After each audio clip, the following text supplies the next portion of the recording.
Hello friends and welcome. आज हम बात करेंगे कनाडा स्टार्टअप वीज़ा के बारे में। कनाडा स्टार्टअप वीज़ा बहुत डिमांड में है इस time. Most sought for program है इमिग्रेशन प्रोग्राम।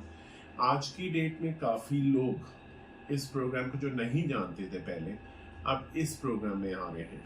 इस प्रोग्राम की बखूबी काफ़ी खासियत है, जिसकी वजह से काफ़ी लोग इसको पॉपुलर भी कर रहे हैं और इसी प्रोग्राम में आगे अपनी प्रोसेसिंग शुरू कर चुके हैं। इस प्रोग्राम की डिमांड इस वजह से बढ़ी है क्योंकि इसमें ना तो कोई पॉइंट सिस्टम है, ना ही कोई ड्रॉ है, ना कोई सीआरएस का कोई स्कोर है और बहुत लो आइल्स है, लोअर क्वालिफिकेशन है 12th पास। इसमें ना ही किसी तरह की आपकी मिनिमम इन्वेस्टमेंट है।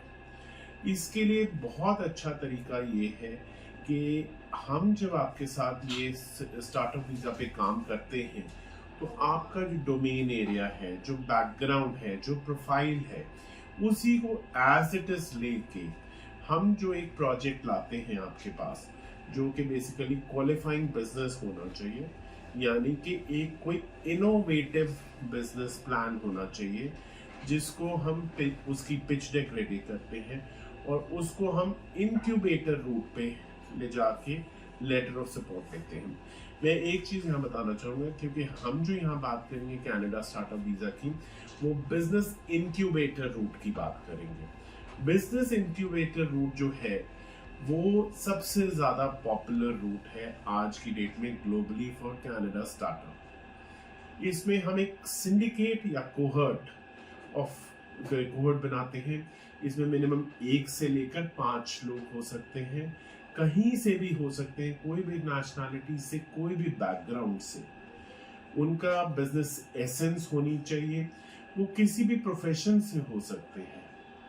यहाँ पर जो हम बात करेंगे जिस तरह का बिजनेस प्लान होना चाहिए, वो बिजनेस प्लान स्केलेबल होना चाहिए, वायबल होना चाहिए और ग्लोबल लेवल तक वो बेसिकली वो एक डिमांड क्रिएट हो उसकी।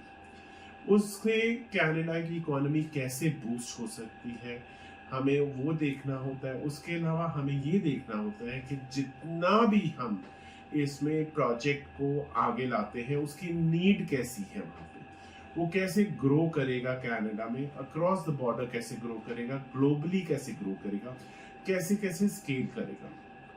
मोस्ट ऑफ द प्रोजेक्ट्स जो हम जिनकी बात कर रहे हैं यहाँ पे, वो ना कि कोई कन्वेंशनल बिजनेस होंगे, ना ही कोई ट्रेडिशनल बिजनेस होंगे। वो बिजनेस होंगे ज़्यादातर वर्चुअल बिजनेस होंगे, आईटी बैकिंग होगी, आर्टिफिशियल इंटेलिजेंस बैकिंग होगी, या किसी तरह से वो बिजनेस जो है वो कहीं ना कहीं वर्चुअल स्टैंडिंग पे रहेगा, जिसका एक एमवीपी प्रोटोटाइप होगा और उस बिजनेस पे एक मार्केट प्लेस क्रिएट होती रहेगी और बिजनेस आएगा। इसमें हम यहाँ पे जो बात करेंगे बिजनेस की, अब वो बिजनेस का आइडिया बहुत यूनिक होना चाहिए। वो इस तरह से होना चाहिए कि वो जब हम उसको प्रेजेंट करें, उस पर काम करें, जब उस प्रोजेक्ट पे हम वो देखें कि वो फिगर्स जो हैं प्री रेवेन्यू से रेवेन्यू स्टेज और रेवेन्यू से प्रॉफिटेबल स्टेज, वो कितने कितने पीरियड ऑफ टाइम में कैसे कैसे गवर्नमेंट को बेनिफिट कराएगी, इसमें से कैसे कैसे जॉब्स मिलेंगी आगे लोगों को, वहाँ लोकल रेजिडेंट्स को या सिटीजन्स को, वो कितना कैसे टैक्सेस पे कर पाएंगे। ये सब चीज़ें देख के हम उस प्रोजेक्ट को पूरा प्रेजेंट करते हैं बिजनेस इंक्यूबेटर टीम को, और बिजनेस इंक्यूबेटर टीम जो है फर्दर इसको एक सपोर्ट करती है by giving a letter of support, जिसको हम एक डॉक्यूमेंट कहते हैं finally coming from the business incubator for business for as a letter of support. अब इसमें एक खास चीज बताएंगे, क्योंकि जो भी फाउंडर्स हैं या को फाउंडर्स हैं, इसमें उनकी अपनी इक्विटी होती है डिपेंडिंग ऑन दी परसेंटेज, वो किस तरह से क्या रोल निभा रहे हैं या किस तरह से उनका फंक्शनल एरिया है। पर्टिकुलरली यहाँ पे बेसिकली बिजनेस इंक्यूबेटर का जो रोल है वो एक सपोर्टिंग और एडवाइजरी रोल है। यहाँ पे सारी जो मेन काम करते धरते हैं वो सारे को फाउंडर्स ने करना है, एंड इनमें एक चीफ एग्जीक्यूटिव ऑफिसर होते हैं जो यानी कि कैप्टन ऑफ द शिप होते हैं, जो आगे इस प्रोजेक्ट को प्रॉपर अंडरस्टैंड करके साथ में अपनी टीम को चलाते हैं। इस प्रोजेक्ट में ये खास चीज ध्यान देखनी होगी, जब लेटर ऑफ सपोर्ट मिलता है उसके बाद इमीडिएटली आपकी पीआर फाइल हो सकती है। एंड पीआर फाइल होने के 1 या 2 महीने बाद, कूलिंग ऑफ पीरियड के बाद, we can file your case for the work permit.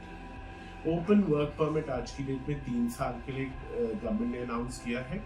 उसमें आप जाके ऑफ कोर्स अपने इस प्रोजेक्ट में इन्वॉल्व रहेंगे, एंगेज रहेंगे, एक्टिविटी करेंगे, ट्रांजैक्शंस करेंगे, एंड आप अपना भी कुछ काम कर सकते हैं, या जॉब कर सकते हैं, या बिजनेस कर सकते हैं।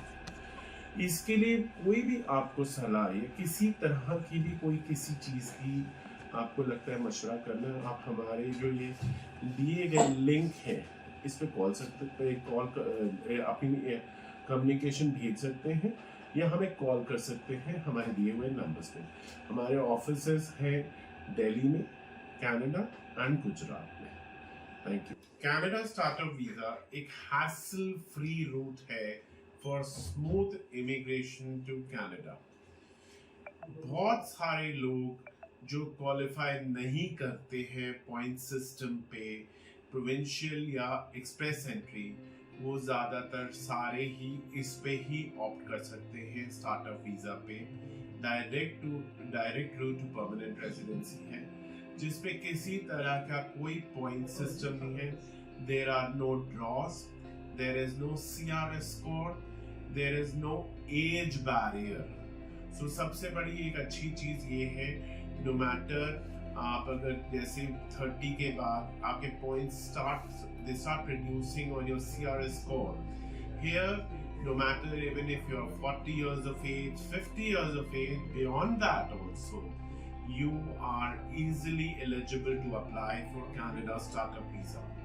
Canada Startup Visa के benefits ये भी हैं कि you have a running business, you have a business idea जिसको आप लेके जाते हैं, और अगर आप जब वहां जाते हैं ऑन योर परमानेंट रेजिडेंसी और परमानेंट रेजिडेंसी अप्लाई करने के बाद वर्क परमिट पे, you are much into your the skin of the role जो आपने काम करना है। You have equity percentage into that company. वो जो है आपकी कंपनी आपकी बिजनेस इंक्यूबेटर से अप्रूव्ड है, उन्होंने आपको लेटर ऑफ सपोर्ट दिया है। There is a complete project which has been prepared before, उसको आप you have to walk the path, and probably more or less in a way that you have a business idea जो आपका created है, you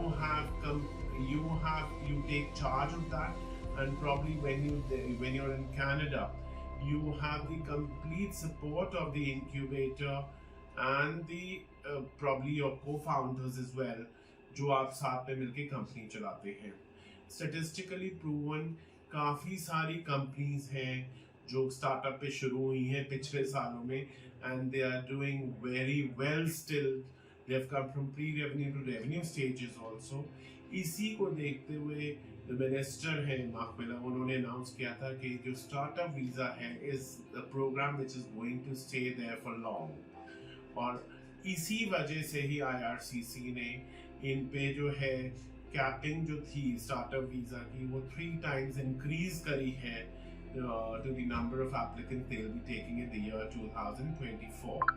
2023 had been also a very good year for the startup in terms of about 1250 people have already got their permanent residency along with their families.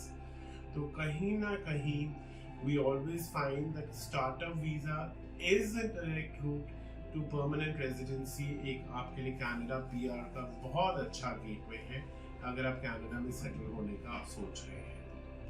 Thank you. अगर eligibility की बात करें startup visa के लिए, तो eligibility बहुत soft और flexible है। यानी कि आप हाई स्कूल यानी कि इंडिया का 12th पास, आपकी जो लैंग्वेज प्रोफिशिएंसी है वो होनी चाहिए CLB 5 यानी कि कैनेडियन लैंग्वेज बेंचमार्क 5, यानी कि आपके जो 4 मॉड्यूल्स हैं उसमें आपका स्कोर 5 ईच होना चाहिए, या रीडिंग में 4.5। एंड द फाइनल इज कि आपके पास क्वालिफाइंग आइडिया होना चाहिए बिजनेस का, जो आपको प्रेजेंट करना होता है अपने बिजनेस इंक्यूबेटर का, and you should have settlement funds depending on the size of your family. If you are going on a permanent residency and work permit both, तो basically उसमें आपको अपने LICO funds दिखाने हैं.